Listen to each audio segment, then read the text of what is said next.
Buenos días, señores. Benavides. Presente. Buen día. Buenos días. Coveñas. Presente. Buenos días. Guadalupe. Presente, ingeniero, buenos días. Buenos días. Guerrero. Presente, ingeniero, buenos días. Buenos días. Guamaní. Presente, ingeniero, buenos días. Buenos días. Huarcaya. Presente. Buenos días. Culca. Presente, ingeniera, buenos días. Buenos días. Medina. Presente, ingeniero, buenos días. Buenos días. Norabuena. Presente, ingeniero, buenos días. Buenos días. Núñez. Presente, ingeniero, buenos días. Buenos días. Ochoa. Presente, ingeniera, buenos días. Buenos días. Peña. Presente, ingeniero, buenos días. Buenos días. Rivas. Presente, ingeniero, buenos días. Buenos días. Santana. Presente, ingeniero, buenos días. Buenos días. Sornosa.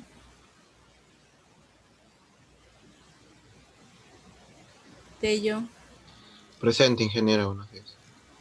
Buenos días. Bu.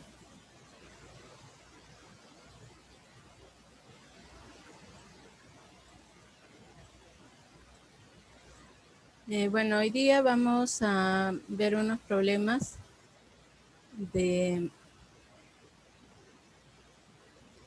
para el examen final. En este ciclo, el examen final incluye el tema desde socavación de cauces, morfología fluvial, estabilización de cauces, protección de riberas, consideraciones de diseño, eficiencias de retención y navegación fluvial. Tenemos que en el caso de la práctica número 2, les dije que lo avanzado en la práctica 2 es una pregunta de 5 puntos del examen final, que puede estar relacionado con cualquiera de los temas que acabo de mencionar y que además corresponde a una aplicación al sitio específico de estudio.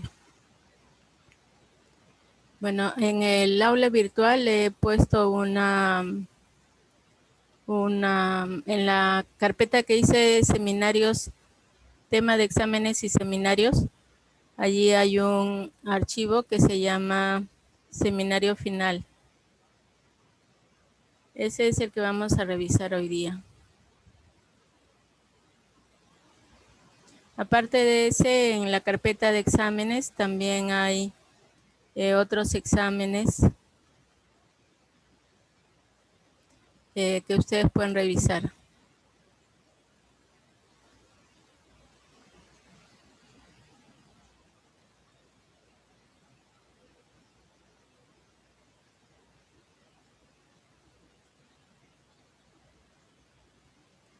Tenemos, en este caso, este es el examen final del ciclo pasado. O sea que fue la misma modalidad que tenemos en este ciclo. Verán que los exámenes de los ciclos anteriores tenían, bueno, era uno solo que tenía 15 problemas y 5 preguntas de teoría. Dado que, bueno, ahora tienen ustedes acceso a los elementos de consulta durante todo el tiempo, igual estamos incluyendo las preguntas de teoría dentro del examen general, que va a ir en 2 partes, de 1 hora cada una. Y esto se va a trabajar a través del aula virtual de la FIC. Tenemos entonces en este examen este problema número 1 que dice para el... No está compartiendo, ingeniero. Ya, gracias.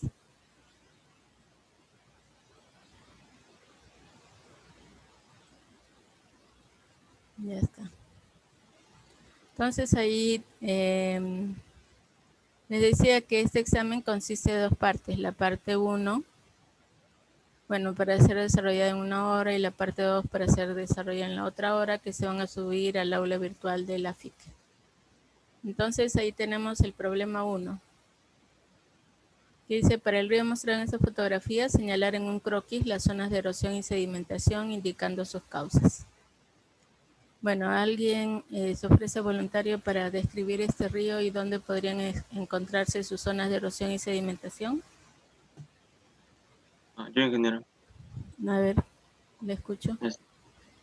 Más que nada, por lo que veo, sería en la curva que está a la derecha. No sé si es aguas arriba, aguas abajo, porque no veo la dirección del flujo. Uh-huh. Ya ahí en esa curva habría sedimentación. Ahí donde se muestra esa parte blanca. Ajá, estas que son las barras de sedimentos. Sí, es la barra de sedimentos. Y bueno, erosión estaría en el otro lado, ¿no? Ajá, Uh-huh. por ahí. Ya, Y igual entonces, con ¿sí? la otra curva. En la otra curva también hay una barra de cimentación. Ya tenemos aquí entonces que están identificadas estas barras. Ay, ay, ese no era el problema. A ver qué pasó. Este es otro. Bueno, entonces aquí habíamos quedado que esta es la sedimentación y aquí también tenemos sedimentación. Y respecto a la erosión, se estaría presentando en este lado de las curvas. El que está aquí es que corresponde a otro tipo de tema. Tenemos este río en donde se muestra con más cercanía la parte que corresponde a la zona de estudio. Igualmente tenemos una zona de curvatura, entonces tenemos la parte exterior, la zona de erosión, y la parte interior, la zona de sedimentación en esta primera curva. Y en la otra curva, esta parte externa, la zona de erosión, y la parte interna, la zona de sedimentación. Bueno, pasamos a este problema 2. ¿Cuáles son las funciones del filtro en una protección con enrocado?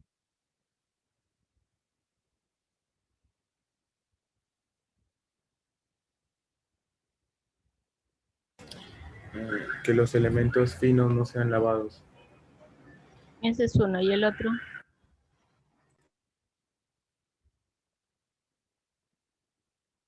El filtro en un enrocado tiene como funciones evitar la pérdida del sustrato, es decir, el material fino de la base, pero además disminuir la presión de poros.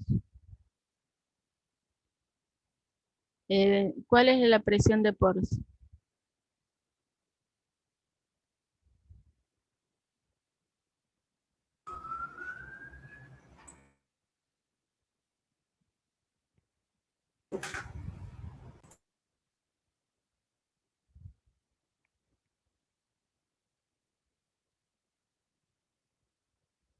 Es la parte de la presión que es soportada por el agua, ¿no? Está en el suelo. ¿La que es soportada por el agua o la que es aportada por el agua?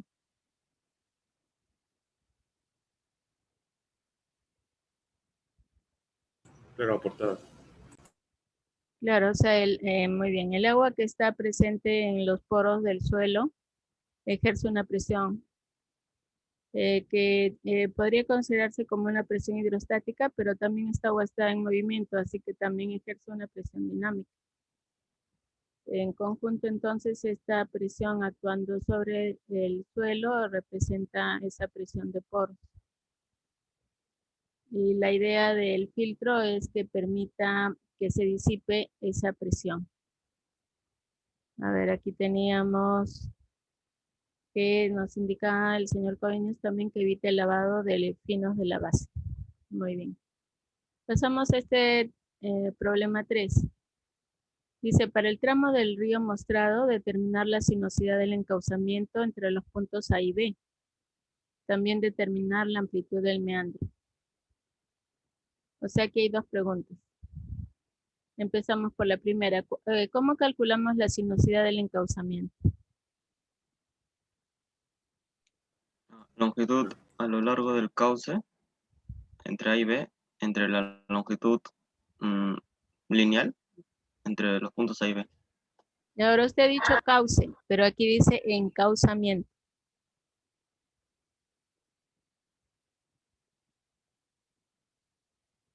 Ese fue el error común en este examen. La mayoría calculó la sinuosidad a partir de toda esta longitud de curva que corresponde al cauce. Pero sin embargo, la pregunta es encauzamiento. Por eso hay que leer el enunciado del problema. Y el encauzamiento es el que está en esta raya punto. Y por tanto, la sinuosidad que había que determinar es la de este encauzamiento. O sea, medir la longitud de acuerdo a este recorrido y luego una línea recta entre A y B. El cociente de esos dos términos nos daría la sinuosidad. Y tenemos aquí que esto nos da la magnitud que se puede aproximar, digamos, para poder medir aquí la longitud de la curva y la longitud de la recta. Esa sería la primera. ¿Y cómo determinamos la amplitud del meandro?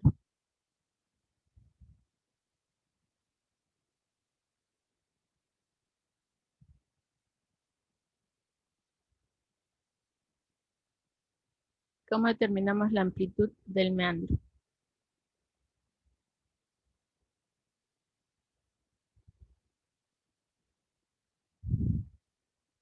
Lo primero que tendríamos que hacer es identificar los meandros existentes. Y aquí tenemos dos.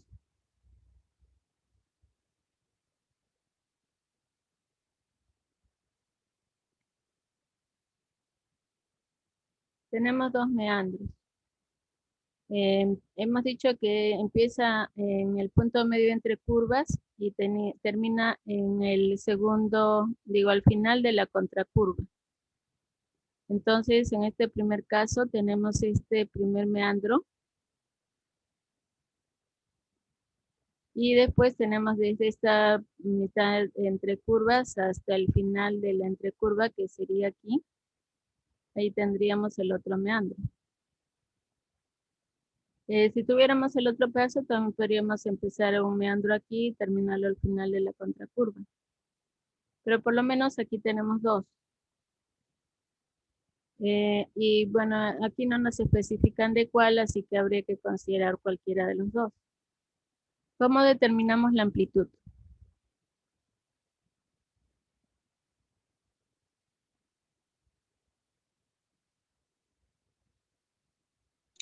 Era la distancia entre el punto que está más alejado de la curva con la otra curva. Algo así creo. Bueno, lo primero que tendríamos, ¿sí? ¿Alguien iba a decir algo?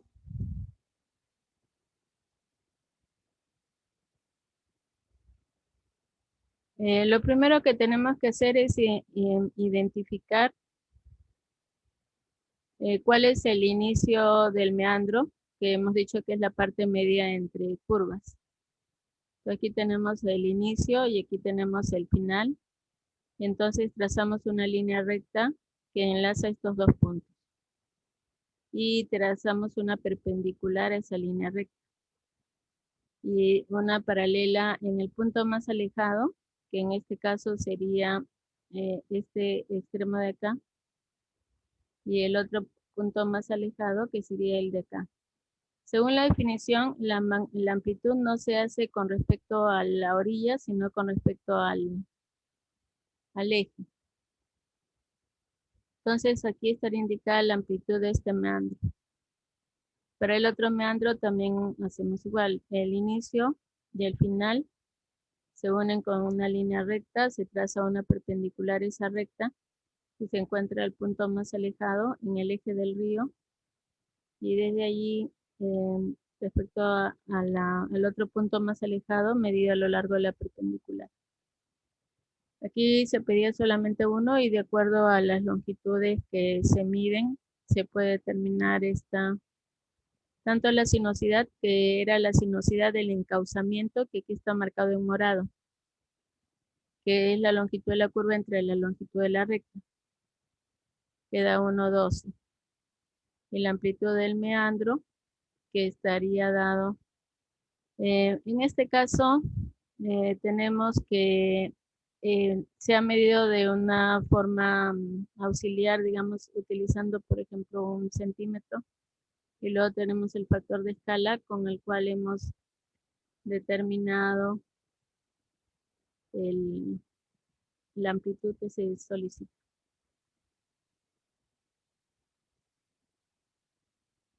En el siguiente problema, dice, ¿qué sucedería si aumentara la pendiente de un río? Noten que aquí hay una pregunta. Pero no solamente hay que responder que sucedería tal cosa, porque aquí dice claramente explicar dibujando la balanza del año. Entonces, ¿qué sucede si aumentamos la pendiente en un río? ¿Qué podríamos contestar eso? ¿Cómo podríamos contestar esa pregunta? Aumenta la capacidad de erosión del flujo. Porque lo primero que aumenta es la velocidad. Al aumentar la velocidad y aumentar la capacidad de erosión, ¿qué más sucede?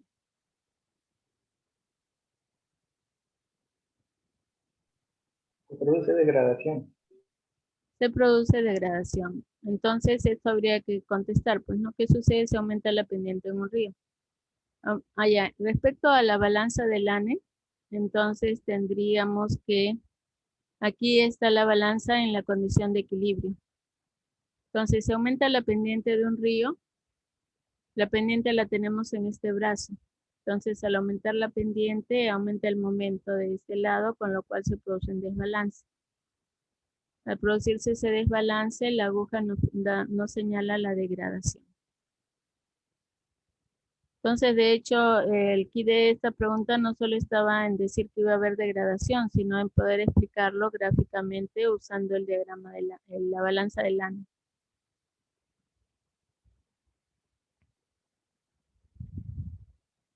Siguiente pregunta.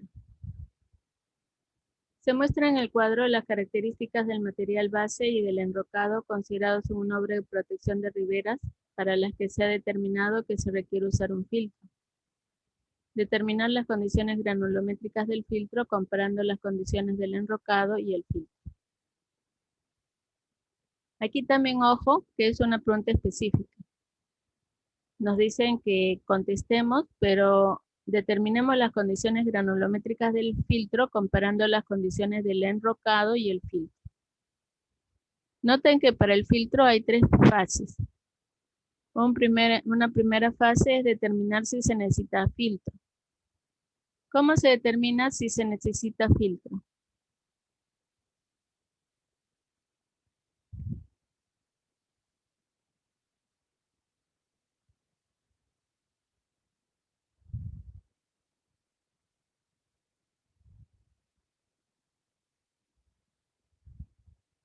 Había una comparación entre los diámetros 50 de la base y del enrocado.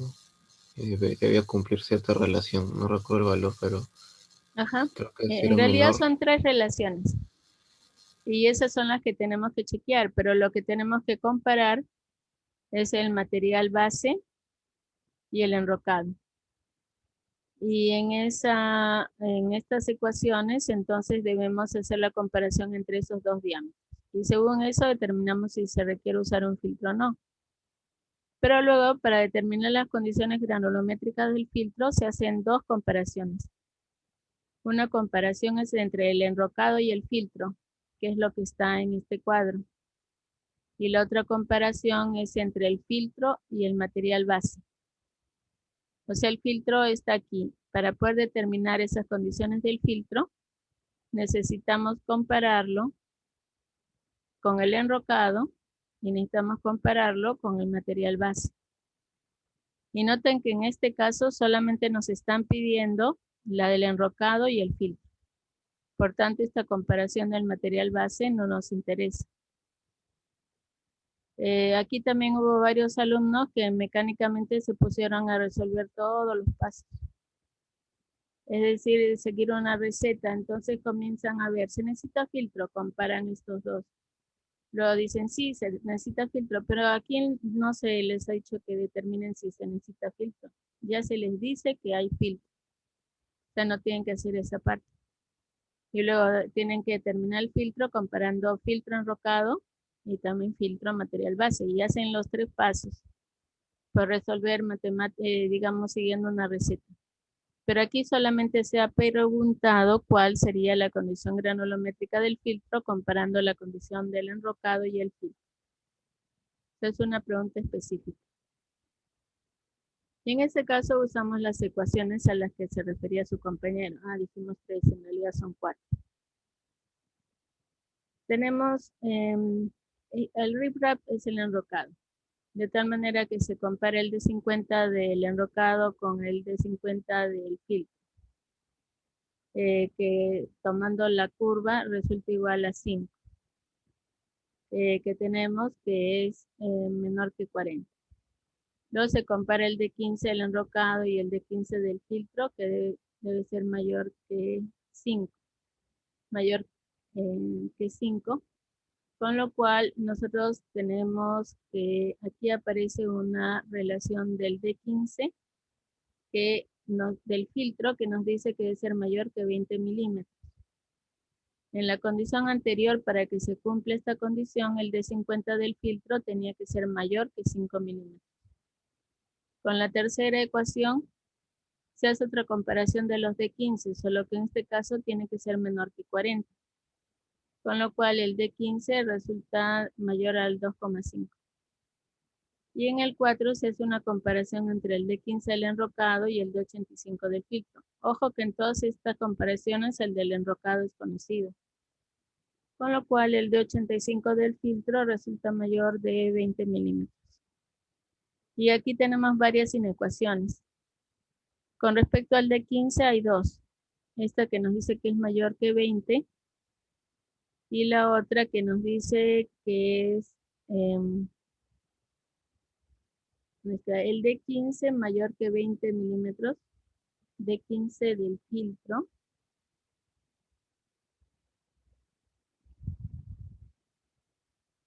Ya. Aquí era menor.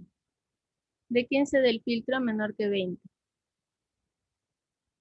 Que está aquí. Y D15 del filtro mayor que 2,5. El D50 del filtro mayor que 5, que sale de esta acá, y el D85 del filtro mayor que 20, que sale de esta acá. Y entonces, en este caso, la respuesta es el enrocado comparado con el filtro nos da estas condiciones. ¿Qué es lo único que se pide? En otro tipo de temas se podría comparar con respecto al material base. Y sin embargo, varios alumnos se pusieron a trabajar todas las comparaciones, lo cual es una pérdida de tiempo por no leer el problema y fijarse en qué están preguntando. ¿Algún comentario?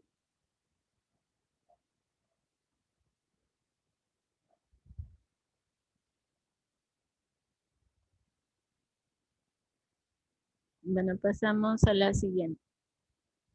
Dice en un gráfico indicar el rango de variación de la tasa de erosión media anual en los puntos medidos mostrados en el diagrama de Bryce para un ancho de río de aproximadamente 20 metros, B igual a 20, indicando el tipo de corriente que corresponde a los puntos extremos. ¿Qué nos están preguntando aquí?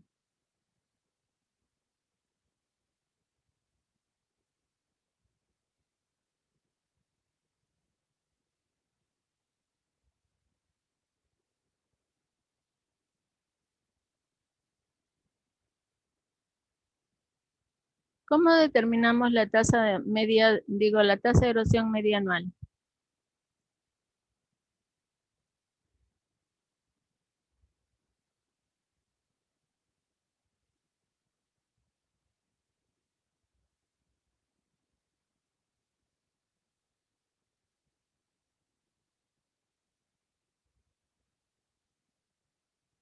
A ver, voy a preguntar al azar.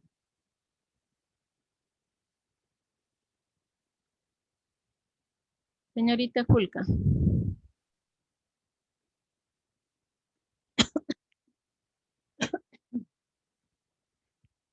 ¿Cómo determinamos la tasa de erosión media anual?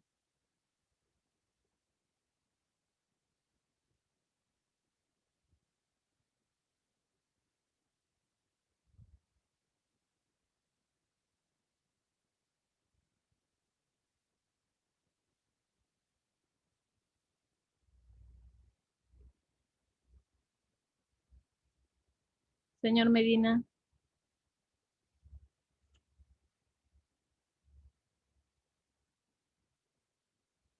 A ver, acá hay algo en el chat. Nos dicen que había un gráfico para relacionar. Justamente eso es lo que nos dicen en la pregunta. En la pregunta dice específicamente que utilicemos el diagrama de Bryce. Ese es el diagrama, pero ahorita yo no he preguntado por el diagrama, he preguntado por la tasa de erosión media anual.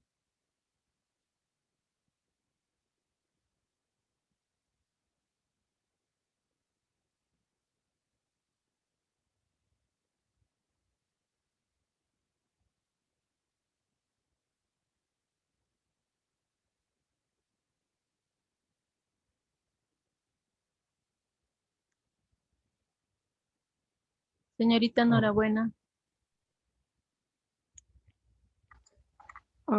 Bueno, también es lo del gráfico, ingeniero, porque relacionaba el ancho del canal con la media, la tasa de erosión media. ¿En función de qué?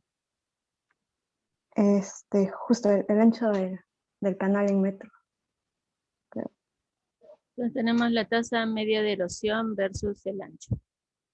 Ese es el diagrama de Bryce. Pero nos dice que consideremos los puntos medidos mostrados en el diagrama. Entonces, esto nos da una curva de mejor ajuste, que en este caso es una recta. Pero además hay unos puntos de referencia. Y entonces nos dicen ahora que busquemos para 20 metros. Aquí tenemos el diagrama de Bryce. Y buscamos 20 metros. Aquí estamos con 20 metros. Y entonces con 20 metros vamos y buscamos los puntos medidos. Y aquí podemos ver estos puntos medidos. Tenemos este primer punto. Y que dice XY. Este XY también había varios alumnos que no sabían qué cosa significaba. Sabemos que un XY es un río meándrico de ancho uniforme. Luego buscamos el otro cercano a esto. Y nos dicen que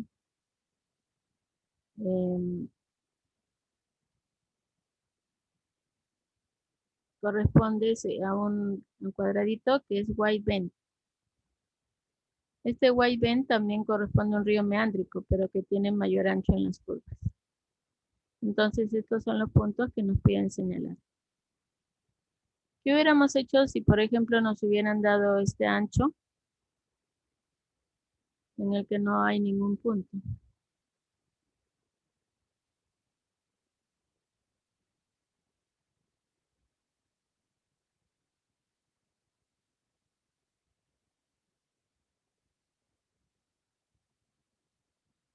A ver qué dice el señor Núñez.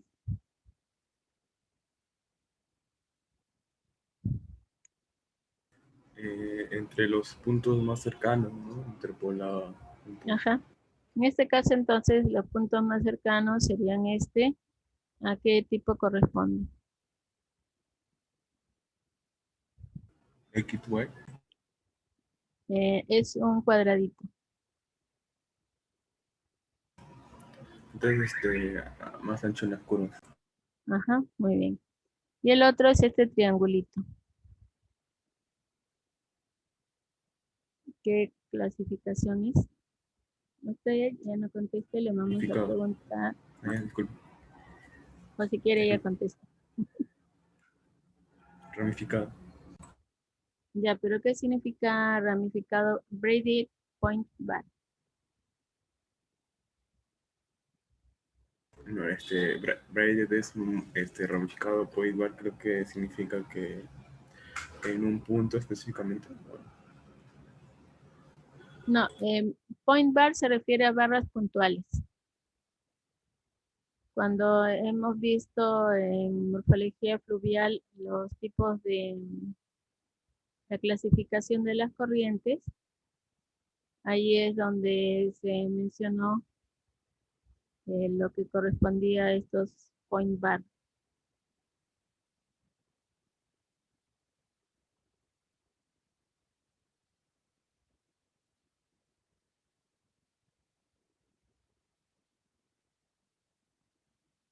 Incluso los point bar se pueden presentar en un río recto, como se indica aquí, pero también se pueden tener en un río ramificado. Ciertamente que los ríos ramificados tienen varios ramales. Algunos de estos ramales podrían no tener estas islas así, es decir, hablamos solamente de uno de estos, que sería, digamos, uno de los ramales, y ese ramal es el que presenta estas barras puntuales. En cambio, el braided, que no tiene ningún comentario, sería como el que se muestra en la figura, en la que el tamaño de las barras es bastante grande.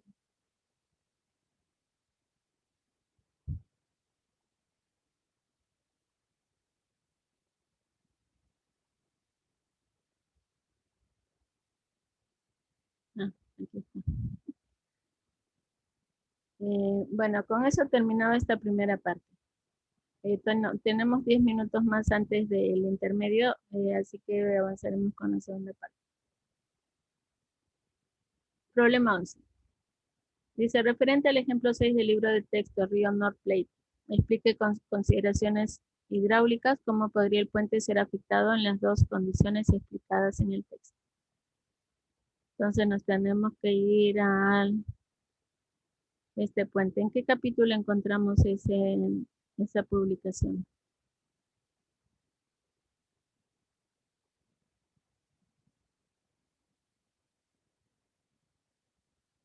¿Dónde podemos encontrar esa publicación del río North Platte al que se refiere? El libro de texto, ¿no? Sí. Dice que es el ejemplo 6.2. El ejemplo 6, digo. Entonces podemos ir al libro de texto, pero también tenemos aquí una traducción. Ahora, en la práctica yo les puse un problema que no estaba en la traducción. Pero no voy a hacer eso en el examen. O sea, en el examen, si es que pongo esta pregunta, lo pondría para algo que está en la traducción. Pero ojo que también les dije que podría venir cualquiera de los artículos que están en el capítulo de protección de riberas.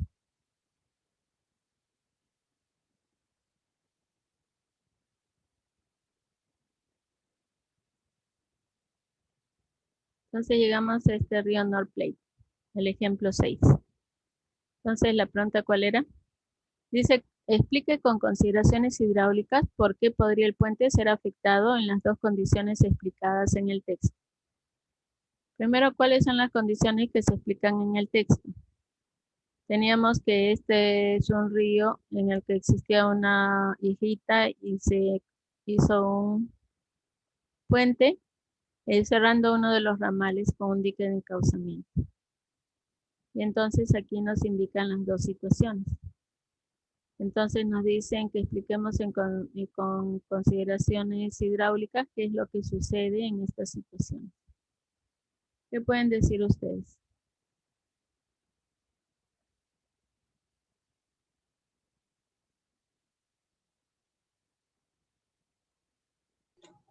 Aumento de la velocidad del río. Lo primero que tenemos que decir, en la situación 1, ¿por qué aumenta la velocidad del río?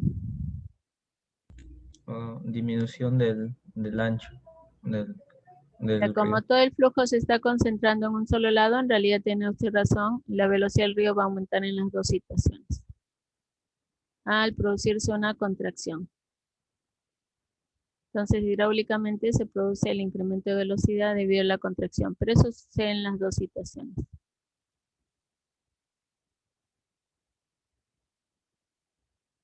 De ahí en la situación 1 entonces que tenemos.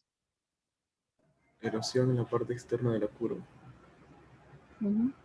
¿Y a qué se debe esa erosión en la parte externa de la curva? En realidad es erosión en la orilla. ¿Y a qué se debe la erosión en la orilla? Por la mayor velocidad. La mayor velocidad, pero mayor velocidad, además de mayor velocidad hay otra cosa. El material de la orilla no. No, El flujo tiende a ir en forma recta. ya, pero es cierto, ese es uno, pero la otra, la principal es la que dijo primero su compañero. Esa es la parte externa de una curva. Esa es la explicación hidráulica, pero lo que sucede es que esta orilla alta es erosionada. Pero además de eso, nos dicen que en esta situación 1 hay una erosión en esta barra de sedimentos. ¿A qué se debe esa erosión en la barra de sedimentos?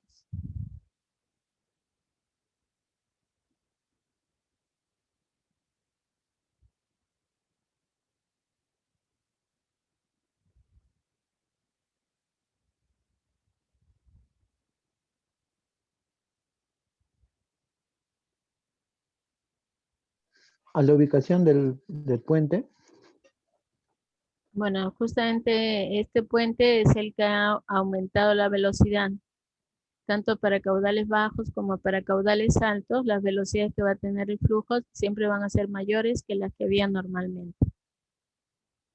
Pero ¿cómo es que eso puede producir erosión aquí en esta zona? El flujo sale con grandes velocidades de esa zona de contracción, por eso erosiona esa zona cercana. Ujú. Entonces nosotros decíamos que aquí el flujo tiene una gran velocidad. Podría incluso erosionar ahí en la orilla, pero digamos que si sigue también el lado de la curva, tiene una gran velocidad y esa gran velocidad puede hacer que en lugar de continuar con su recorrido anterior, atraviese la rápida. La rápida genera una rápida que atraviese la barra de sedimentos. Eso sería respecto a la situación 1. Y en la situación 2, ¿qué sucede?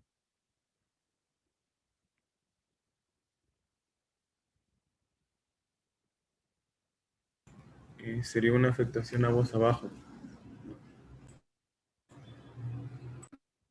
Ajá. ¿Y a qué se debe esa afectación aguas abajo? debido a que en un lado ocurre erosión, al otro lado se generan remolinos que generan sedimentación o acumulación de material. Los remolinos se generan por la erosión. No, creo que la erosión de la primera parte podría sedimentarse en la segunda, en aguas abajo.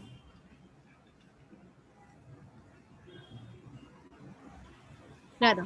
Aquí nos están mostrando que ya se ha protegido esta orilla, de tal manera que el agua no se va a ir por acá. Y entonces tenemos que el gran poder erosivo va a comenzar a levantar el material acá y de hecho, cuando baje esta capacidad de transporte, los va a depositar aguas abajo.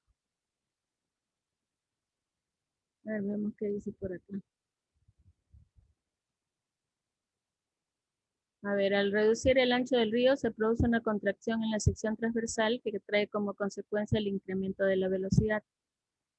También puede originar remanso aguas arriba y degradación aguas abajo. ¿A qué se refiere ese remanso de aguas arriba y la degradación de aguas abajo? El flujo, al encontrarse con una estructura y no encontrarse con el ancho estable, hace de que el flujo choque a las paredes y disminuya la energía y se ocasione un incremento de tirante. Que sería el remanso.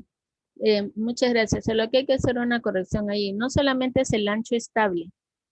Recordemos que el ancho estable es un criterio morfológico que está relacionado con el caudal dominante. Pero hidráulicamente esta condición se produce en toda contracción. Hidráulicamente dijimos que para que no se produzca remanso tendría que haber un ancho contraído que permita tener como mínimo valor del ancho, tener el tirante crítico en la contracción. Entonces eso es lo que origina remanso aguas arriba.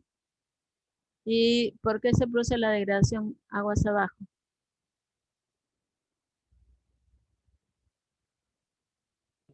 Porque ya al momento de pasar por la contracción hay un incremento de velocidad y ese incremento de velocidad genera mayor erosión, por ende una degradación. Esa es una de las razones, pero la otra razón es que al retenerse los sedimentos aquí y producirse degradación aguas arriba, existe una degradación aguas abajo.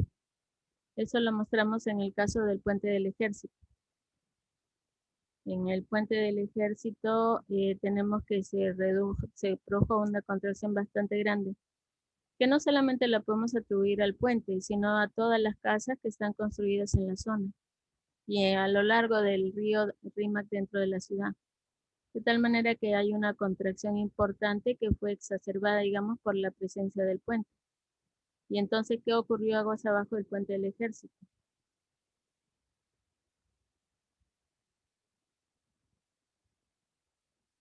Degradación. Degradación. Se produjo un cañón de 18 metros de profundidad, que es el famoso cañón del puente del Ejército que podemos ver, digamos, cuando cruzamos este puente. Aunque creo que ahora ya no se puede ver, a no ser que vengamos por la línea amarilla. Bueno, entonces vamos a ver las preguntas estas. No, ¿qué más decía aquí? En la primera condición, el puente puede ser afectado al socavarse el estribo ubicado en la parte extrema de la curva debido a la mayor velocidad. En la segunda ocasión, el incremento del caudal sólido producido por la mayor erosión asociada al incremento de la velocidad podría dañar los elementos del puente. Ajá. Aquí nos estaban preguntando específicamente sobre el puente. Y eso nos habíamos olvidado a la hora de responder. Leer bien la pregunta. En este caso no nos decían qué sucede, sino qué le va a pasar al puente. ¿Cómo podría el puente ser afectado? Esa era la pregunta.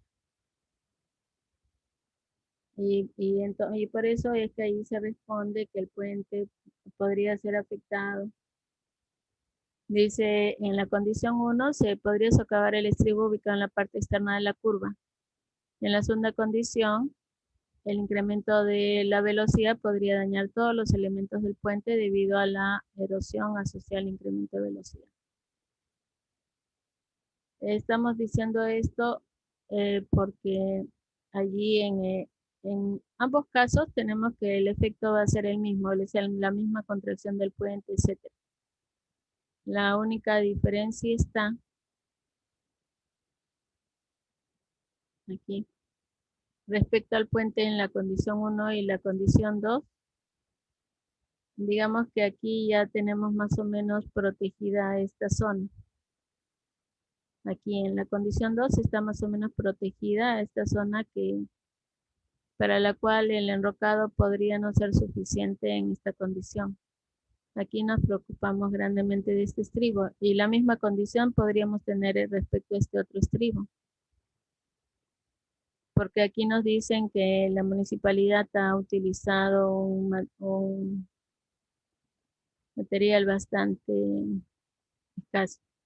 Ahora, suponiendo que estos trozos de concreto logren proteger de alguna forma esta orilla, esto también protegería el estribo.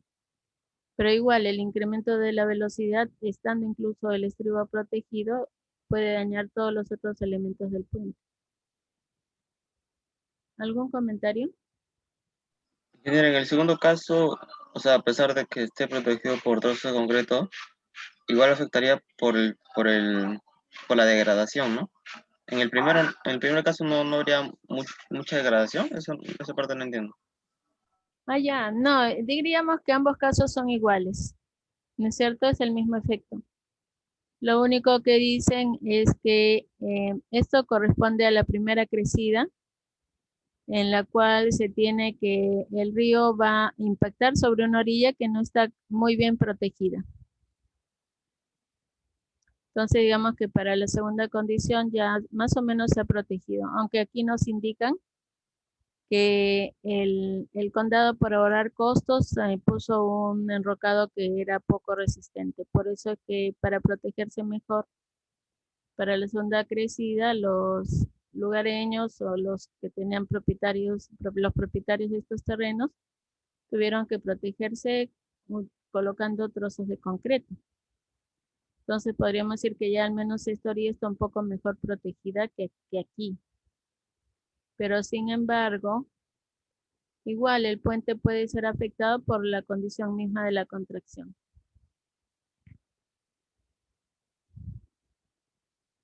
¿Algún otro comentario?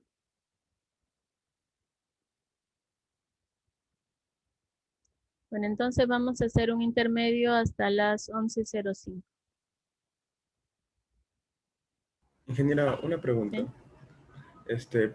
Lo de ancho estable, caudal dominante, bueno, entiendo que el caudal dominante es el que origina el ancho estable, que es en el ancho en el que el río no debería sufrir ni de agradación ni degradación, ¿no? Ya, en realidad, no es que el caudal dominante origine el ancho estable. Diríamos que el caudal dominante es un término teórico para tratar de explicar el ancho del río. Entonces, de todos los, digamos, infinitos caudales que pueden pasar por ese punto, se ha determinado que hay un caudal que se denomina el caudal dominante, en base al cual se podría determinar el ancho estable. Claro, y el ancho, ¿Mm? ajá, el ancho estable es ese, ¿no? Donde no habría ni agradación ni degradación. Y eso creo que usted en una clase nos dijo que el caudal dominante podría ser el caudal máximo instantáneo de cada mes en promedio, pero también en el PDF leí que podría ser que con un periodo de retorno de 25 años, y también en internet leí que hidráulicamente se podía calcular donde el ancho cambia bruscamente, o sea, pero todos esos son métodos, no es la definición en sí, la definición es la del ancho estable, ¿no? No. La definición en sí del caudal dominante no solamente está definido con el ancho, sino en general con todas las características geométricas de la sección transversal que permitirían mantener la estabilidad de la corriente. Pero bueno, de todas maneras tiene usted razón en que la definición del caudal dominante está referida a aquel para el cual se tiene condiciones geométricas estables en las que no hay ni gradación ni degradación. Que fue una definición que está por allí de estabilidad en río. Y lo del Ahora, periodo de retorno. disculpe, antes que me olvide, usted dijo que yo les dije que es el caudal medio, el caudal máximo instantáneo mensual. Nunca he dicho eso. Entonces lo apunté mal. El máximo instantáneo anual. O sea, este caudal medio anual que está aquí, les dije que determinamos para cada año. Para cada año se determina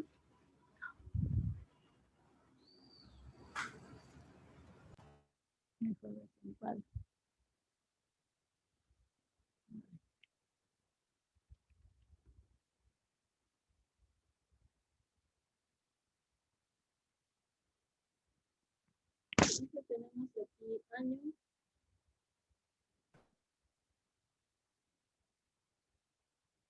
Año.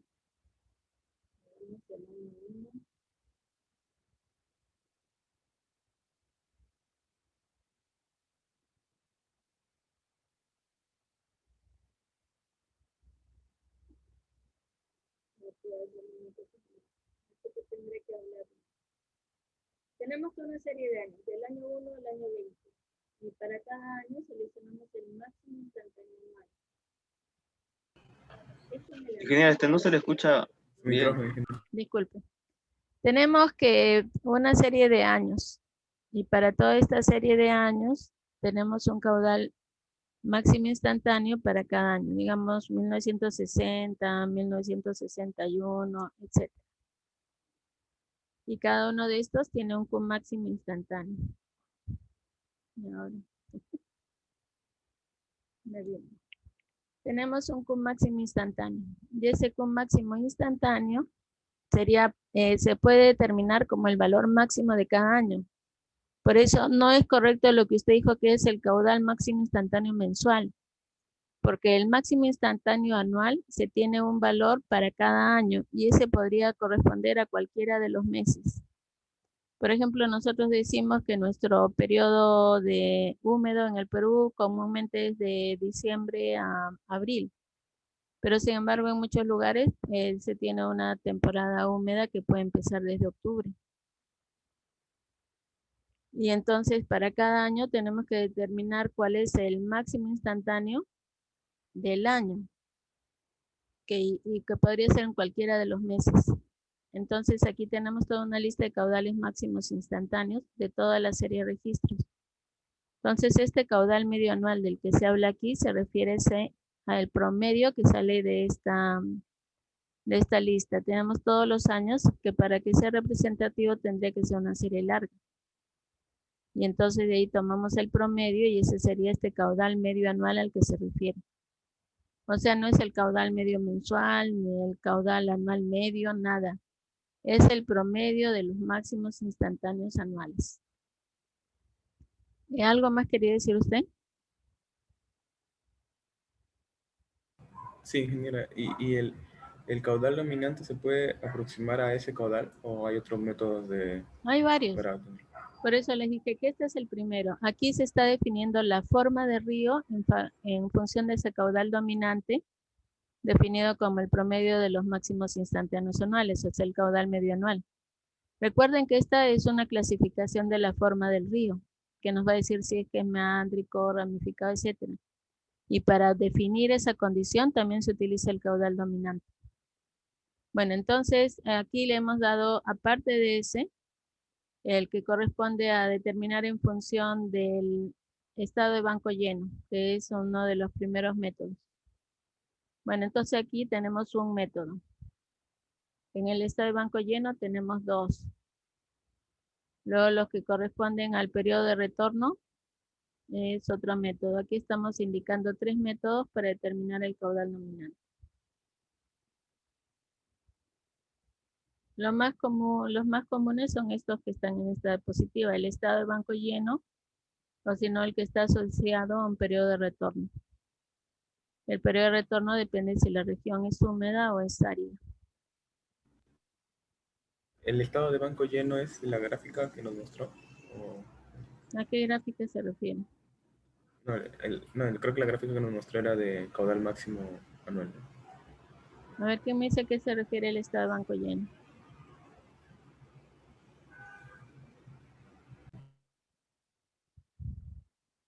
Para el estado de banco lleno, primero tenemos que definir cuál es el cauce principal.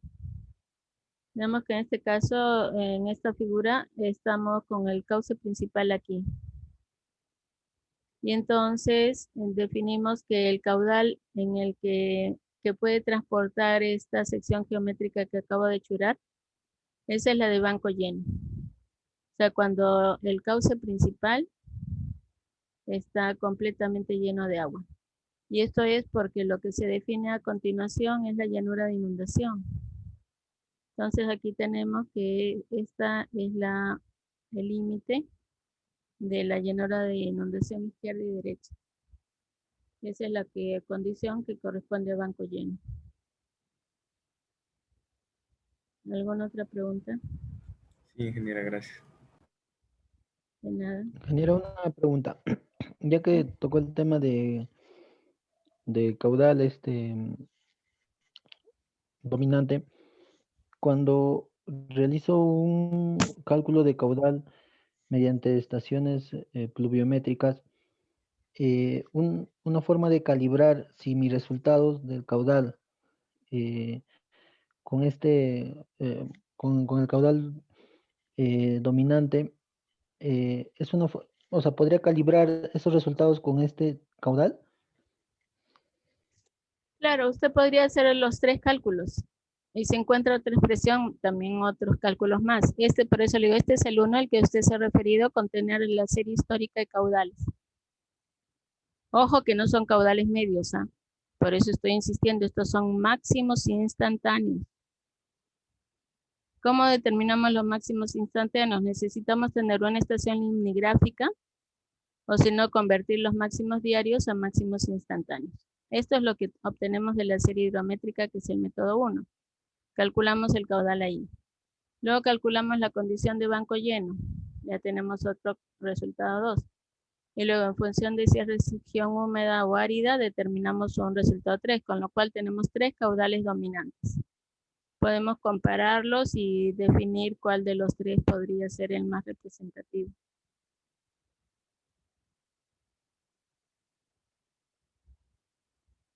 ¿Alguna otra pregunta? Bueno, entonces ahora sí nos vamos al intermedio hasta las 11:14.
Señores, continuamos.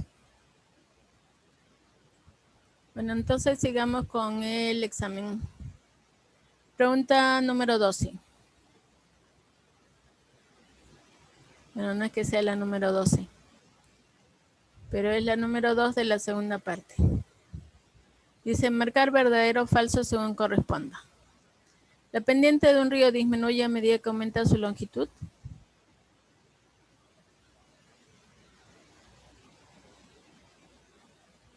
¿Verdadero o falso? Verdadero. ¿Cómo dicen? Verdadero. Verdadero. Luego tenemos, los ríos ramificados tienen una relación ancho-tirante pequeña.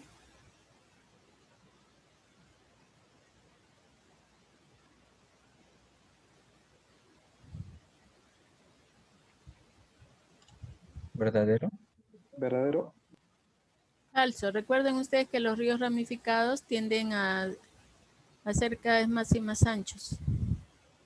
De tal manera que su relación ancho-tirante, todo lo contrario, es muy grande. Entonces aquí estamos verdadero o falso. El tercero dice, la limpieza de cauces puede desproteger el cauce si se retira la armadura.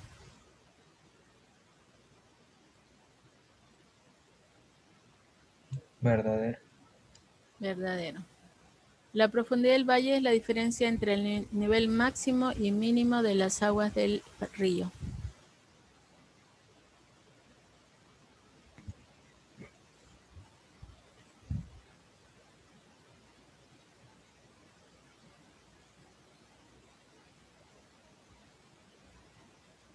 Falso. Falso, muy bien.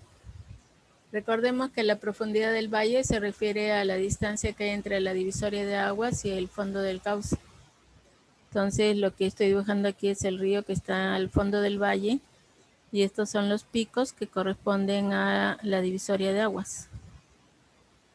Entonces, la profundidad del valle se mide con respecto a la distancia entre el pico y el valle. Entonces, esto de acá es falso. A ver, chequemos. ¿Verdadero o falso? Verdadero o falso. Bien. Pasamos al problema 13. Para el caso mostrado en la figura, indicar un efecto en la misma sección del puente y en una sección ubicada aguas abajo del mismo.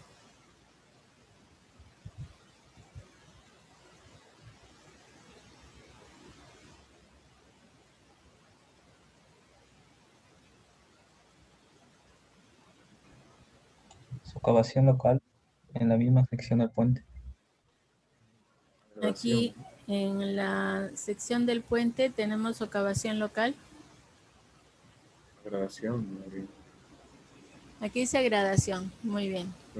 En la sección del puente hay agradación. Y aguas abajo del puente.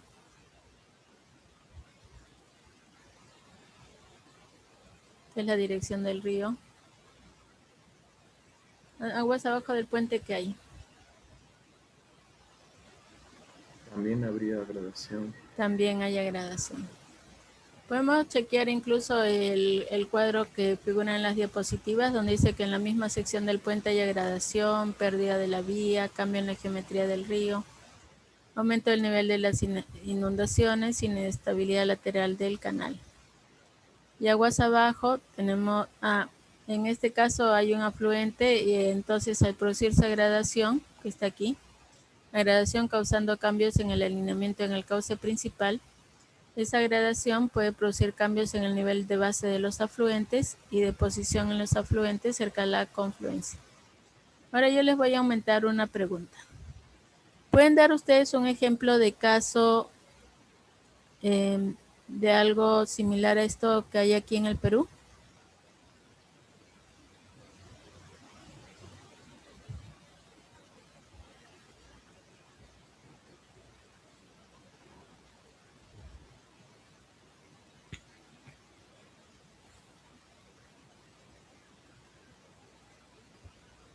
En la carretera interoceánica, por la zona donde se encuentra la presa Limón del proyecto Olmos, Hay un tramo de carretera que justamente aguas arriba del embalse cruza, ¿no? Por una zona que se llama, si no me equivoco, es un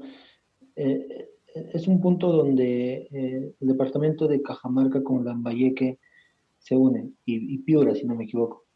Y hay un puente en el que está, o bueno, hay esa altura de esa afectación por la presa Limón.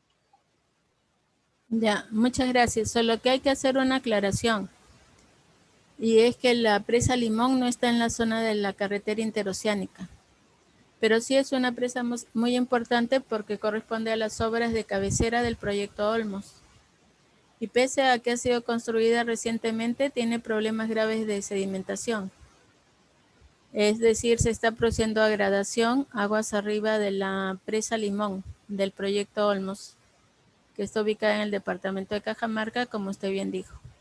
Y entonces ha puesto un ejemplo de caso de un puente que está ubicada en esa zona de aguas arriba de la presa Limón y que está teniendo los problemas por la gradación producida por la presencia de la presa. Muy interesante, muchas gracias. Ahora pasamos al problema 14. Digo, el problema 4 de la segunda parte. Explicar cómo se podría evitar el dragado sin interrumpir la navegación cuando se presenta la condición indicada en la figura.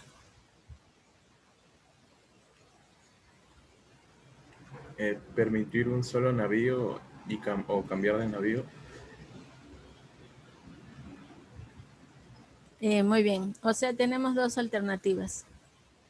Una alternativa es que si el ancho no es suficiente del río, entonces podemos cambiar la nave.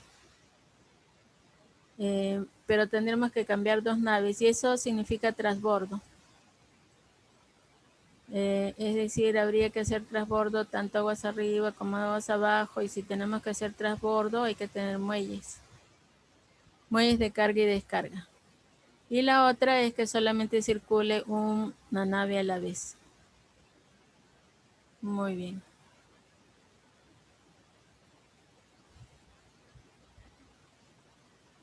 Problema 5 de la segunda parte. Explicar los dos mecanismos de falla del talud mostrados en la figura, indicando si corresponde a un material cohesivo, no cohesivo o mixto.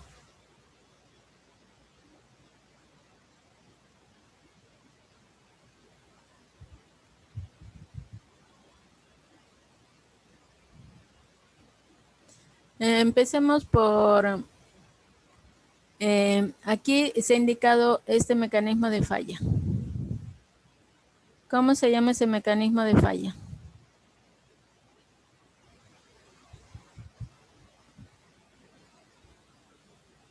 Aquí está escrito, pero en castellano, ¿cómo se dice? Deslizamiento rotacional poco profundo. Superficial diríamos. Desplazamiento rotacional superficial, que es uno. Pero también hay otro que está indicado aquí. ¿Cómo se denomina ese? Plano. ¿Cómo dice? Cuando uno quiere. Perdón, me estaba riendo de que lo quería poner en verde y ahora ya no se quiere poner en verde. Pero en fin. ¿Qué significa plane slip?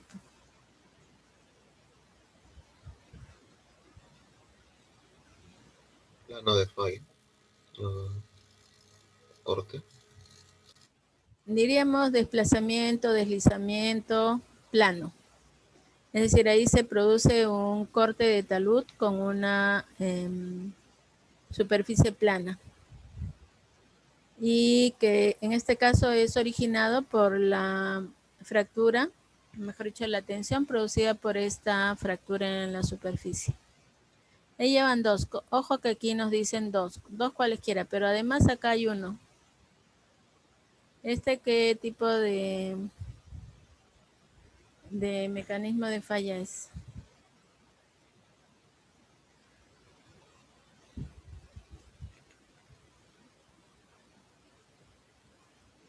rotacional profundo. Muy bien, deslizamiento rotacional profundo. De esos tres había que contestar 2.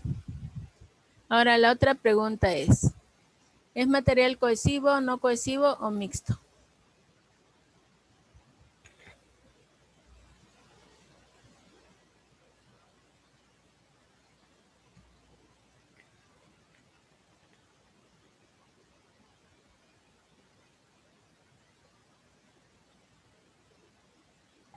El no cohesivo suele ser plano, ¿no?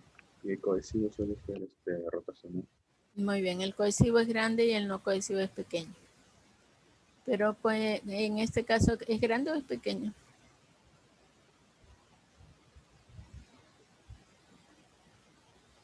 ¿Grande? Grande. O sea que esto corresponde a material cohesivo. Ingeniero, y el shallow el primero. Todo, o sea, toda esta ladera está constituida por material cohesivo. O sea, este es un ejemplo de falla en material cohesivo. En la separata de clase hemos puesto lo que corresponde a los mecanismos de falla que están en el capítulo de estabilización de ríos. No, están en estabilización de ríos, sí. A ver, ahí en estabilización de ríos están todos los mecanismos de falla que corresponden a los diferentes tipos de material. Ingeniero, grande se refiere por el volumen, ¿no? Ajá, sí. Aquí tenemos, por ejemplo, en no cohesivo, noten ustedes que el volumen es pequeño. Una falla superficial, falla superficial. En cambio, en el cohesivo, ahí es donde hay un volumen grande. Y el mixto, es el que tenemos aquí, tiene que haber una capa débil, que en este caso es el no cohesivo. Y el resto es material cohesivo. Y a esto le están llamando compuesto. Una capa no cohesiva, una capa cohesiva.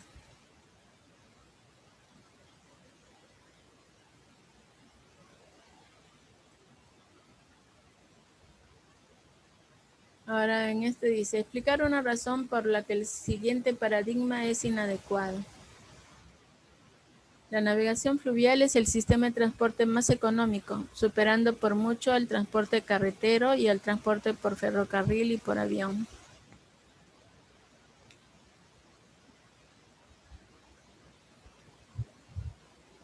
Creo que esa afirmación solo está considerando el uso de combustible quizá, y no otros factores como los gastos que puede conllevar adecuar una vía que sea navegable, una hidrovía. Excelente. Tenemos que en este caso es inadecuado por varias razones, aunque solo se pidió una. Entonces, de hecho, cualquiera de las razones válidas que pusieran es correcto. En este caso, se producen sobrecostos que no son considerados en el transporte marítimo debido a requerimientos para disminuir la contaminación, tanto por el propio combustible del barco como por posibles accidentes que podrían ocurrir. También el costo de las obras de mitigación y de limpieza de la contaminación producida y el aseguramiento de la carga. Digamos que esa una razón, aquí hay varias razones, ¿no? Y bueno, cualesquiera que se mencione sería válida. La otra es, en los casos en que se refiere a obras drásticas como dragado, las consecuencias ambientales y sociales, por ejemplo, desaparición de especies, reducción de la pesca, pérdida de terreno, cambios de medios de producción, reubicación, etcétera, producidas, originan costos muy grandes, que en la mayoría de los casos no son considerados. Vamos al problema 17. Dice, listar 2 características que influyen en la eficiencia de retención de sedimentos de los embalses.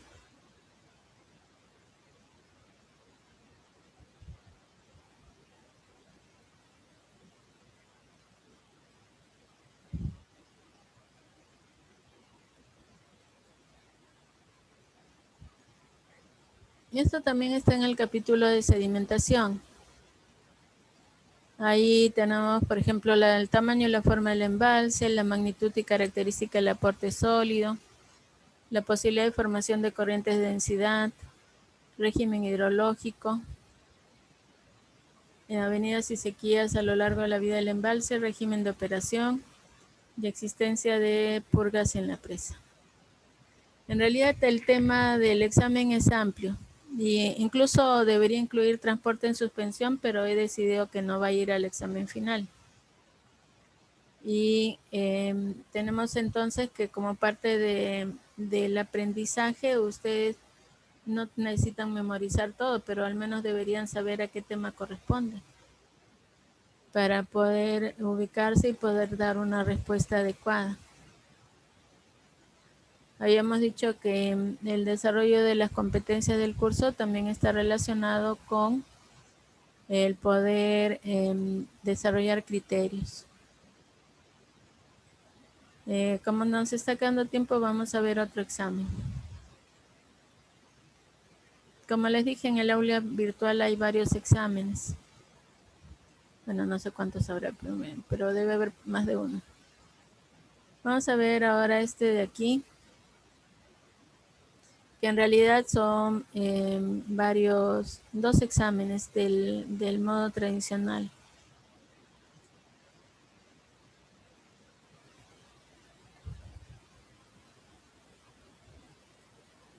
Que como les dije tenía dos partes. Una primera parte que corresponde a la parte de problemas que se realizaba con elementos de consulta y la otra parte que era teoría sin elementos de consulta. Ahora todos están juntos. Pregunta número 1 dice, vamos a ver pregunta por pregunta. Referente al problema ocurrido en el muelle del río Amazonas en Iquitos, primero nos preguntamos a qué problema se refiere.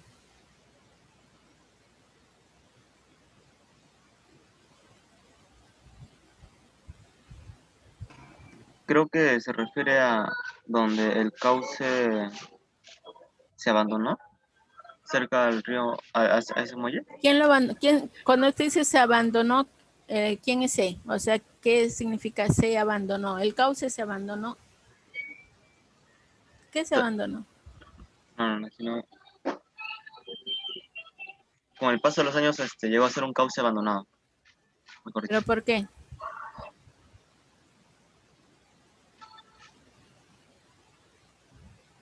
El río se movió. Porque el río se movió. ¿Y por qué se movió el río? Es dinámico. Dinámico, inestable. Bueno, primero tenemos que saber dónde estamos, ¿no? Estamos aquí en este caso del cambio del río porque tenemos que había dos ramales que estaban circundando esta isla, que es la isla de Iquitos. Entonces, en el año 94 sucedió que este ramal rompió la isla, lo cual produjo una distribución de caudales entre los dos ramales. Entonces, el caso al que se refiere es este. En el examen final va a haber algo parecido a esta pregunta que va a decir referente al trabajo desarrollado en la práctica número 2, contestar lo siguiente.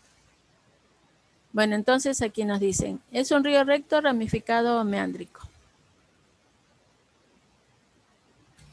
Es meándrico. ¿Quién más dice? Yo digo que es ramificado. Es ramificado. Ahora dice, ¿se tiene suficiente información para responder?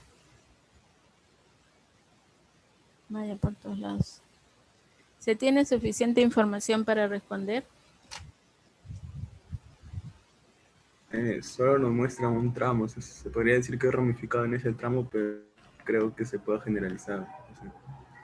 No se puede generalizar. Ya les dije que en un mismo río los tramos pueden ser muy diferentes.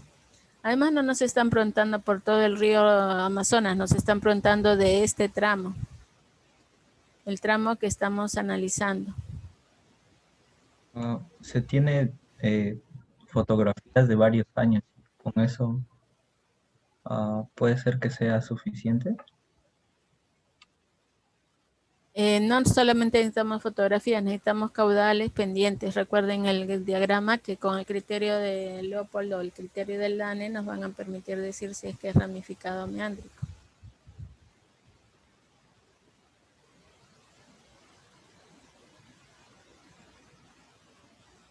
Entonces sería que no es suficiente la información. En realidad sí. ¿Qué podremos decir aquí? Es un río ramificado.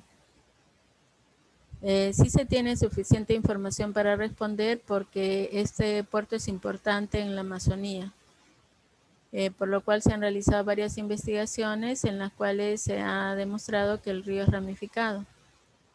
Y ahora más cuando se está estudiando la hidrovía amazónica y además complementando con las investigaciones del CITA, se ha reportado que el río Amazonas es un río ramificado. De hecho, nosotros habíamos mostrado aquí. ¿Dónde le hemos mostrado? Aquí. Estructura Anabranching, el río Amazonas. Estructura meándrico, río Ucayali. Pero en fin, ahí depende también de la explicación, porque ustedes pueden dar razones para... El asunto es que tienen que justificar, o sea, no deben decir simple y llanamente sí o no. Si no es un río ramificado, de acuerdo a lo que observamos de las imágenes satelitales, de las fotografías, podemos decir que parece un río ramificado. En las publicaciones hemos encontrado que sí lo es. Como dijo su compañera, en realidad podemos ver las imágenes satelitales, pero tendríamos que tener investigaciones complementarias. En este caso sí se han hecho, por la importancia que tiene el río Amazonas y sobre todo con la ciudad de Iquitos. Y la importancia también de ese puerto fluvial. Ahora aquí dice, explicar con consideraciones hidráulicas indicando los años en los que ocurrieron los hechos, por qué se produjo el problema. Bueno, esto ya lo contestamos antes, ¿no? Habíamos dicho que el muelle quedó abandonado. Lo que quedó abandonado fue el muelle. ¿Por qué? Porque el río se fue a otro lado. ¿Y por qué se fue a otro río? A otro lado, digo. Porque el río cambió de curso. Dado a que uno de los ramales, al producirse, digamos, un movimiento de la curva del meandro de este río, o sea, pese a que este río es ramificado, lo que tenemos aquí es un meandro, lo cual no quiere decir que el río sea meándrico, pero sí acá hay una curva que se acercó y cortó la isla de Iquitos. Al producirse ese corte, entonces se produjo un desnivel también en la energía, lo cual incrementó, digamos, la capacidad de transporte en este ramal, y lo que hizo que el otro ramal quedara abandonado. ¿Cree usted que las causas del problema fueron naturales o antropogénicas? Justifique su respuesta.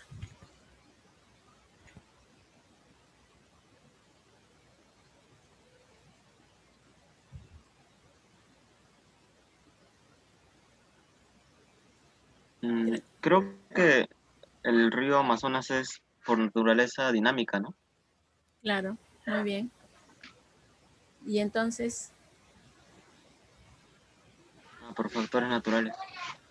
ya, muy bien. Diríamos entonces que es muy probable, todo parece indicar que las condiciones naturales del río, debido a su condición de río ramificado, con una alta dinámica fluvial y una baja estabilidad, originan una gran movilidad de la corriente.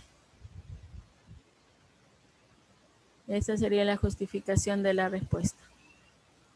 En este examen que está aquí viene una pregunta de transporte en suspensión. Pero hemos dicho que esta pregunta no va a ir. Debería ir porque en realidad no tomamos transporte en suspensión antes del parcial, pero no lo vamos a incluir. O sea, no va a ir transporte en suspensión al final. Ahora aquí dice, en el estribo de un puente se tiene que la velocidad del flujo aguas arriba es de 1.5 metros por segundo.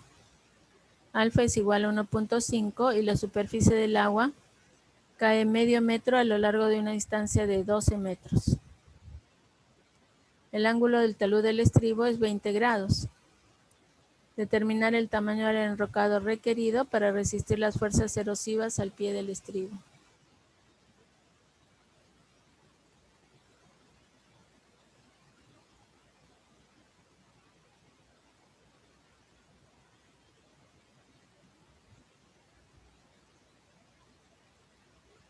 Vamos a analizar primero. Nos dicen la velocidad del flujo de aguas arriba es 1.5 metros por segundo. O sea, tenemos el dato de velocidad. Después tenemos el dato de alfa. Nos dicen que la superficie del agua cae medio metro a lo largo de una distancia de 12 metros. ¿Qué nos permite determinar eso? La pendiente. ¿La pendiente de qué?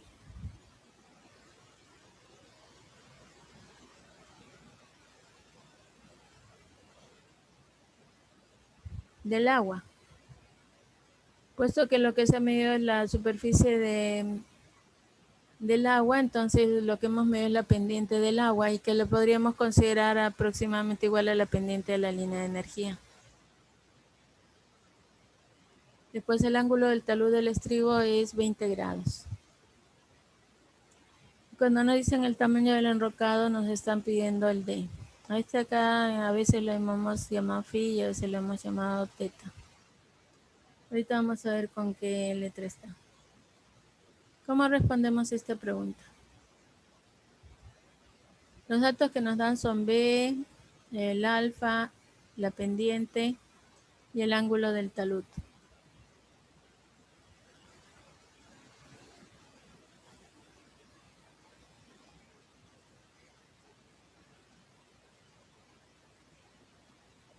¿Tendría que hallar la socavación local?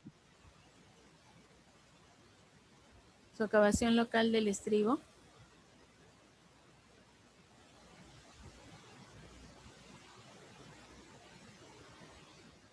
Lo que no nos han pedido calcular la socavación. Mire que la pregunta es determinar el tamaño del enrocado requerido. Por eso la mejor recomendación es que leamos por lo menos 2 veces cada pregunta. Porque si no, corremos el peligro de contestar lo que no nos han preguntado. Y si hacemos eso, lo más probable es que nos saquemos 0 en esa pregunta. Aquí nos han pedido es el tamaño del enrocado requerido para resistir las fuerzas erosivas al pie del estribo.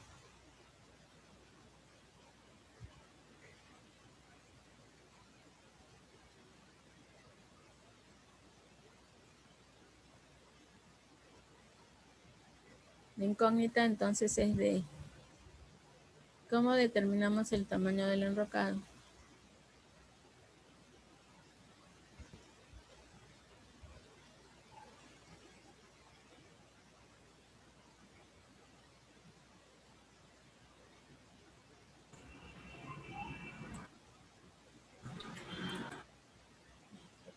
Es el índice.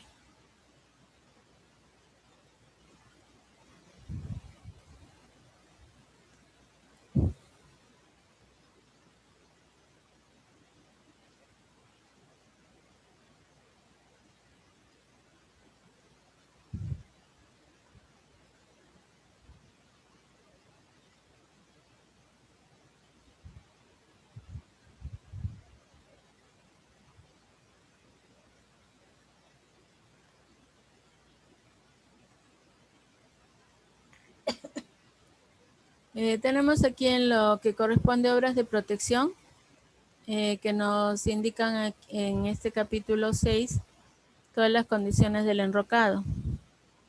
Y además tenemos que al final de este capítulo están los ejemplos. Entonces veamos el primer ejemplo. Primero debemos llegar al final. Ya, primer ejemplo. Dice estabilidad de partículas bajo una pendiente. Vamos a ver primero cómo se ve esto.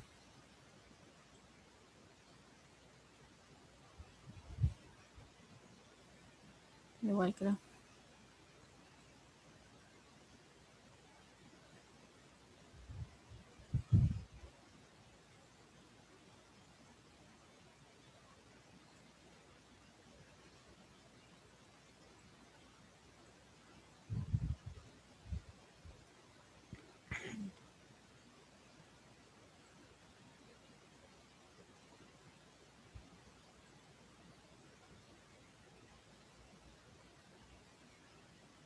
Aquí ya está.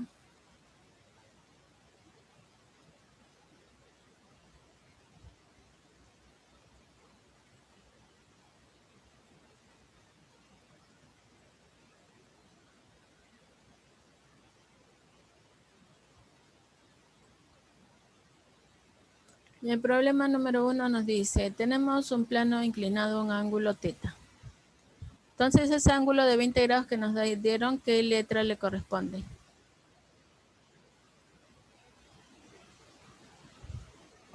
¿Teta? Θ, el ángulo del talud. Después dice que hay un flujo oblicuo y que tiene un ángulo con respecto al horizontal de 90 grados. Este caso no corresponde. No nos han dicho nada de si el flujo es oblicuo o no es oblicuo, así que vamos a considerar que es paralelo. Entonces tenemos aquí en una situación de flujo paralelo a un enrocado. No nos han dado el peso específico, pero podríamos suponer que también es de 2.65 con un ángulo de talud de 20 grados. Nos dicen si el esfuerzo de corte es 95,8 newton por metro cuadrado.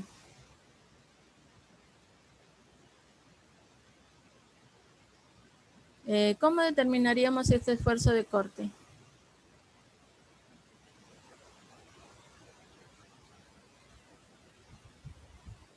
En el fondo. ¿Cómo Gamma determinamos? YS. ¿Mm? Gamma YS. Gamma YS. Ahora en este caso nos dicen que esta es la zona del estribo y nos han dado la velocidad aguas arriba del estribo. ¿Y para qué nos han dado la pendiente de la línea de agua?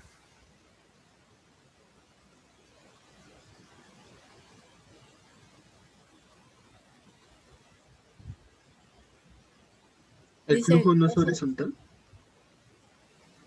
el flujo lo vamos a considerar horizontal. Lo que he dibujado allí es el perfil longitudinal. Este es el perfil longitudinal, que podemos considerar que tiene una pendiente pequeña. Y entonces este es el flujo. Y este es el estribo. Y entonces nos han dado el perfil. Este es el perfil del agua, que tiene una determinada pendiente S omega que nos han dado de dato, que lo podríamos considerar como el S. Ahora, ¿con qué tirante trabajamos?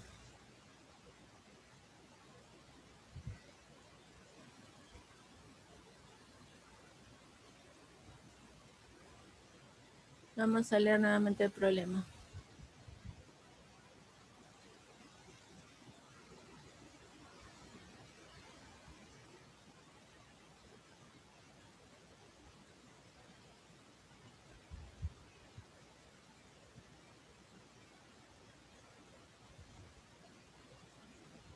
¿Tenemos alguna forma de determinar el tirante?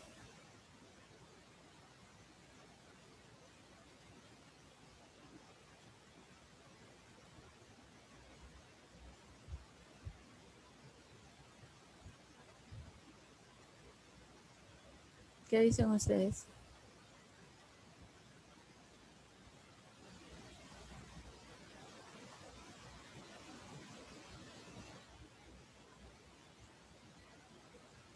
Necesitamos el tirante para poder determinar cuál sería el esfuerzo de corte en el fondo.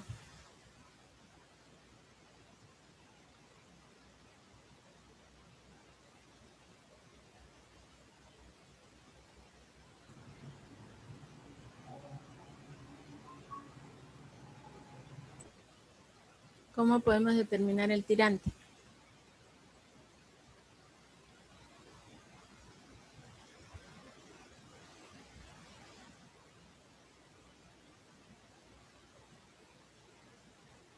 Tau sub 0 igual a gamma YS. Decimos que esta S la podemos usar acá. ¿Ah? Me falta un ancho, ¿no? Lo podemos considerar como un canal ancho, por eso es que en lugar de R he puesto Y. Oh, claro. Estamos considerando un canal ancho. Y en este canal ancho nosotros podemos trabajar por metro de ancho. Y tenemos que el R igual al Y. ¿Cómo determinamos el Y? Porque si no tenemos el Y no podemos determinar el tau sub 0, porque una vez que tuviéramos el tau sub 0, entonces ya podemos utilizar este 6.10.2 para resolver el problema, porque aquí nos dicen, si tenemos el esfuerzo de corte, vamos a considerar un factor de seguridad de 1.5.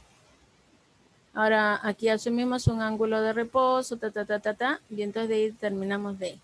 Ya, el único problema está en cómo determinamos Y.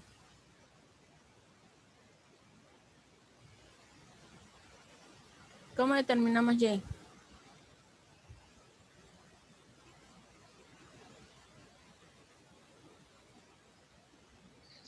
Con la pendiente de energía y el alfa. ¿Cómo?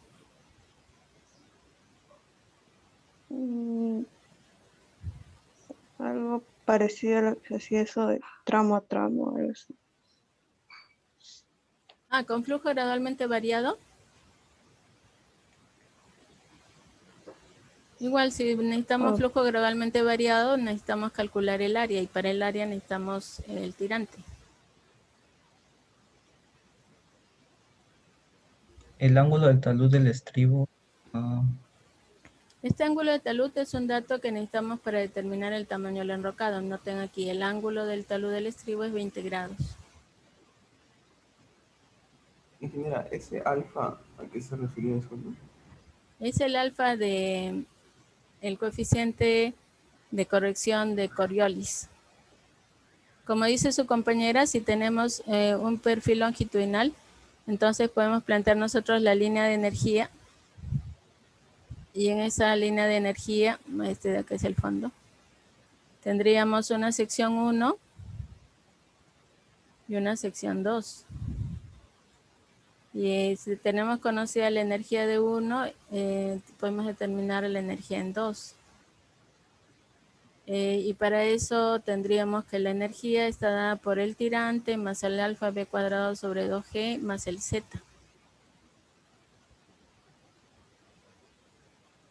Pero en este caso necesitamos al menos en la sección de aguas arriba, o necesitamos al menos en esta sección que aquí se indica, saber cuánto es el tirante.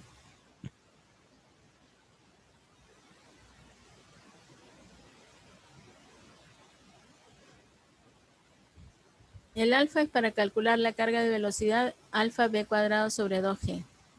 Pero como digo, en este caso no nos es útil porque no tenemos todavía el dato de una de las secciones, y si no tenemos el de esa sección, ¿cómo vamos a determinar el del otro?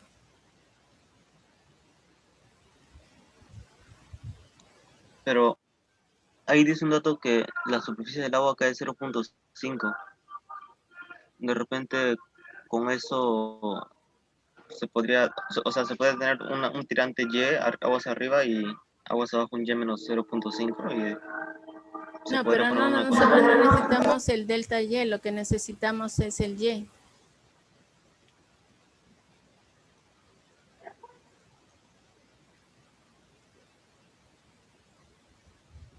Ingeniera, dice la velocidad de flujo aguas arriba es 1.5 metros por segundo, pero no indica a qué distancia no sería necesaria. Ah, se supone que es la velocidad aledaña al estribo.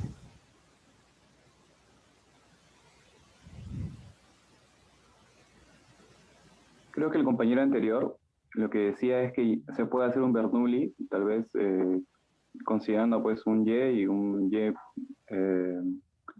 Y abajo y un Y arriba, ¿no? Como hay una diferencia de 0.5.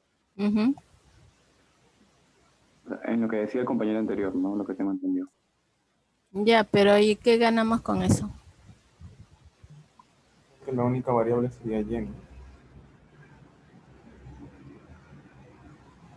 O sea, tenemos la velocidad de aguas arriba, y no tenemos el tirante de aguas arriba, no tenemos el tirante de aguas abajo, no tenemos la velocidad de aguas abajo.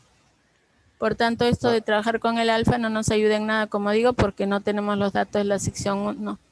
Basta que nosotros tengamos el tirante de esa sección para poder determinar cuál sería el esfuerzo de corte actuante.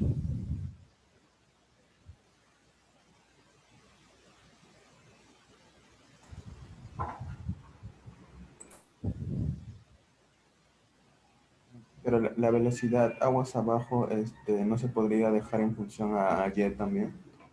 ¿Pero Porque para qué necesitamos la velocidad aguas abajo? O sea, la velocidad me refiero en el estribo.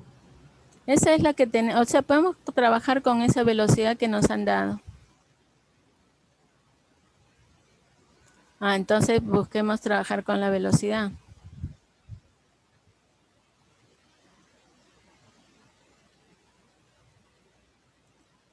Aquí dice, tenemos una velocidad de referencia 1.83 metros por segundo y el ángulo del enrocado θ igual a 18 grados, que corresponde a un talud de 3.1. El ángulo con la horizontal es de 20 grados. Nosotros vamos a considerar que es 0. Si el enrocado está cubierto con piedra partida que tiene un peso específico de 2.65 y un diámetro de 0.35, determina el factor de estabilidad. Y entonces en esta fórmula ya no necesitamos determinar el Y, sino que trabajamos directamente con la velocidad y con los ángulos que nos han dado. Y con eso se determina el factor de estabilidad para un determinado diámetro. Pero también podemos determinar el diámetro para tener un factor de estabilidad. Y por eso aquí en este ejemplo, que es el ejemplo 6.10.3, entonces ya nos permitiría poder trabajar con la velocidad sin determinar el tirante, usando estas expresiones. Entonces dice, considerar un estribo que tiene un talud de 18.5, el flujo cercano para una velocidad de tanto de 1.83 metros por segundo con un ángulo de 20 grados. Peso específico de la roca, determinar el diámetro, el tamaño del enrocado en esta área. ¿No les parece que este problema es idéntico al que estamos tratando de resolver?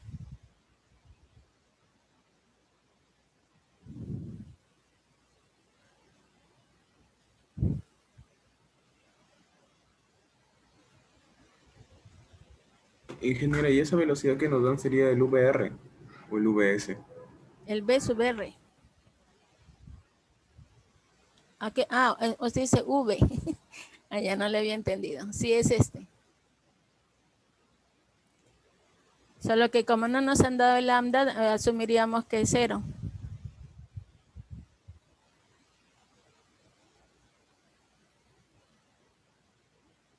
Bueno, hay que asumir varios valores, ¿no? Porque tampoco no nos han dicho cuál es el peso específico, que también lo podríamos asumir como 2.65. Tampoco nos han dado el ángulo de reposo, que lo podríamos considerar aproximadamente como 0.40 y luego chequear si corresponde al tamaño que se ha considerado.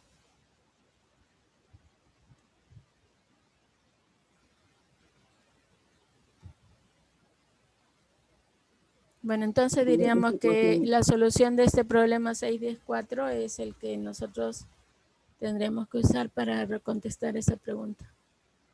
Disculpe, ingeniera, ¿esta ecuación 6.16 se encuentra en los apuntes de clase, en los diapositivas? Sí. Y también cuando vimos esa clase mostramos estos ejemplos. Y sobre todo está en el libro de texto.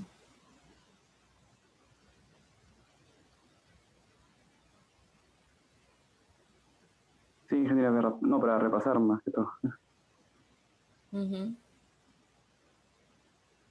Este está en el capítulo de obras de protección, que para nosotros es el capítulo 8. Bueno, entonces con esto damos por terminado este seminario. Probablemente mañana nos quede plazo, tiempo también después de terminar la clase para ver algunos problemas más. Y estaríamos viéndonos entonces el día de mañana. Muchas gracias, señores. Hasta mañana.